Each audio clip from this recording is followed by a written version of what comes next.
So that was two powerful guys. There was two powerful guys up in one city, and Jan Brown. Richard had that. Jan Brown really got that robe from Little Richard, that robe thing and falling down and all that stuff. You see his act. But Little Richard started that with the robe. You understand? And also, but Jan Brown had Richard on that dance. Jan Brown would be in front on Broadway. If you ever go to Macon, Georgia, on Broadway, the Douglas Theater, I think is a museum now. Jan Brown used to do a little jig dance and everything. Stop the cars, man. Everybody be looking at him and everything. Because he could really dance, you know.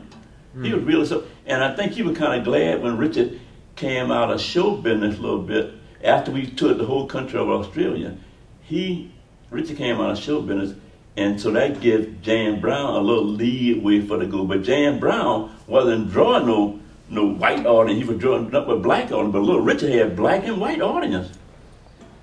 So that's kind of how the beginnings of rock and roll started to take place. As Little Richard, he had white kids in the audience and black kids, an integrated audience, and then eventually. Well, and a segregated audience. Little Richard had. We played, except when we played like the theater. You know, you can sit anywhere you want in the theater, like on the East Coast and some places Midwest.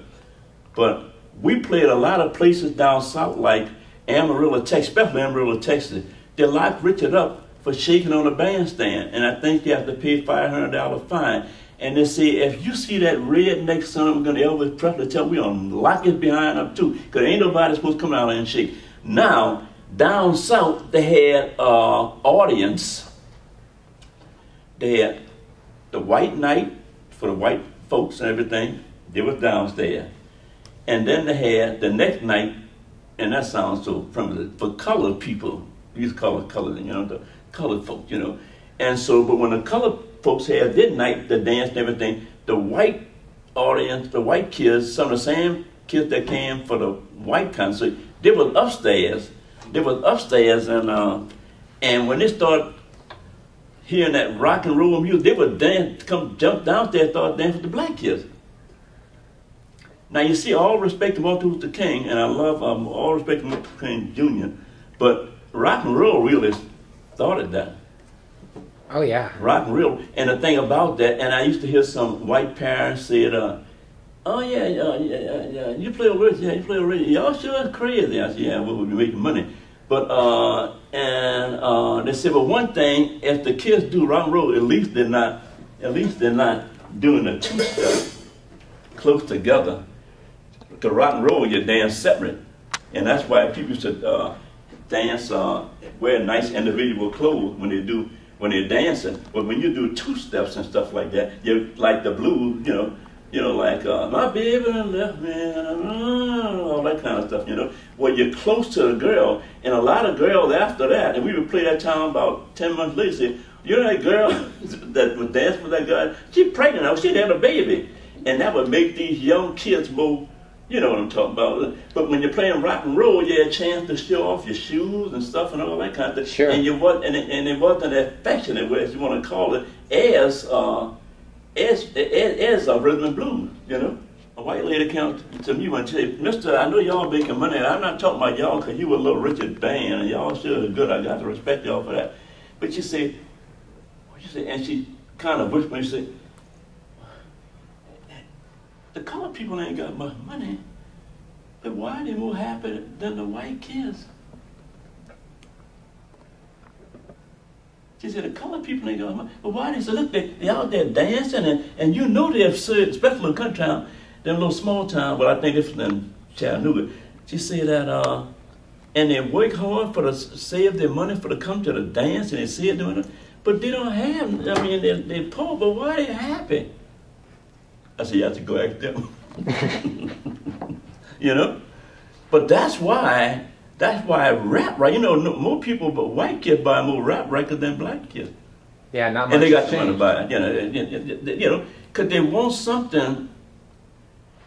something, that spiritual thing or that soulful thing from the black kids.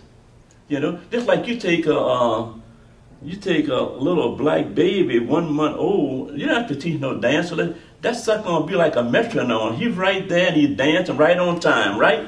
You know, you ain't gotta teach nobody how to dance. and they bucket their head. This is something that, imagine from Africa that we inherited, something like that. It's a mystery, you know. You know. It's great. But a lot of people ask me, and I say, well, why the hell? I said, well, you have to ask them. I know the answer, but you know, but it's all music and it's show business now. And look at the money these people making now up in show business. A lot of money that they're making, you know. I mean, I think Little Richard, in 19, even when he was hot, 57, Richard, we was making like $250 a week. That was a lot of money, man. That was $1,000 a month. Back in those days. Yeah, that was $1,000 a month. Because I had put a down payment on the house before we went to Australia.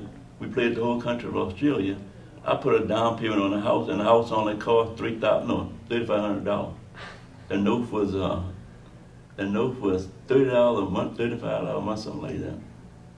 Well, and what city was that? New Orleans. New Orleans. Yeah, New Orleans.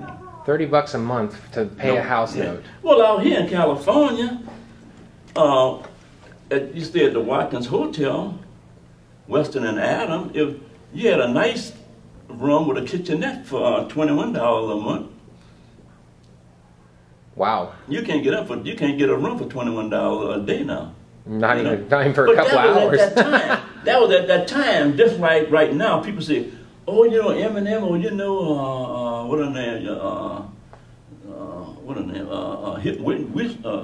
Whitney Houston. Oh, her guarantee is such and such and such.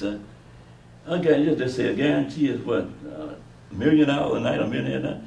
25 years ago, they'd say, that ain't nothing. How do you made it off that kind of money? I mean, 25 years from now, if the world still be around, they're gonna think, how they made it off that little money? And I'm gonna tell you too, when you out there, see, I was with Little Richard. When Little Richard, Chuck Berry, Elvis Presley, Fats Domino, they were the hottest entertainers on earth. Cause we go in town and hotel and airport, and the people actually worship you. And I would actually say, the guy said you got a good job, make $50 a week. I didn't make it off that. But he had a good job, $50 a week and 50. Had a good job, you know.